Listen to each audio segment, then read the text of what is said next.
Hello, ഞാനൊരു വലിയ ഷവായി ഫാനല്ല, പക്ഷെ അമ്മ ഒരു അടിപൊളി സാധനം ഉണ്ടാക്കും ഷവായി വെച്ചിട്ട്. സോ ഇന്ന് ഞാൻ നിങ്ങൾക്ക് അതിൻ്റെ റെസിപ്പി കാണിച്ചു തരാം. ആദ്യം സവാള അരിഞ്ഞ് വെച്ചു, തക്കാളി അരിഞ്ഞു, പിന്നെ ഇഞ്ചിയും വെളുത്തുള്ളിയും കൂടി പേസ്റ്റാക്കി.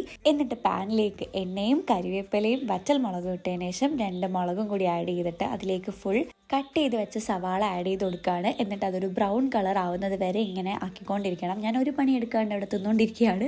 അപ്പോൾ ഇതൊന്ന് ബ്രൗൺ ഷെയ്ഡായി വരുമ്പോഴത്തേക്കും അതിലേക്ക് തക്കാളിയും ഒരു നുള്ളു മഞ്ഞൾപ്പൊടിയും കൂടി ആഡ് ചെയ്ത് കൊടുക്കുക.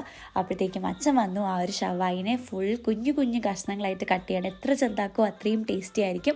എന്നിട്ട് ആ പാനിലേക്ക് ഇതിന് ആഡ് ചെയ്ത് കൊടുത്തിട്ട് കുറച്ച് മസാല, ചിക്കൻ മസാല പൗഡറും അതുപോലെ തന്നെ മുളക് പൊടിയും ആഡ് ചെയ്തിട്ട് കുരുമുളക് ആഡ് ചെയ്യുകയാണ്. കുരുമുളകാണ് ഇതിൻ്റെ ഒരു മെയിൻ ഇൻഗ്രീഡിയൻറ്റ്. ഓൾസോ നിങ്ങൾക്ക് ഉപ്പും കൂടി ആഡ് ചെയ്ത് കൊടുക്കാം കേട്ടോ.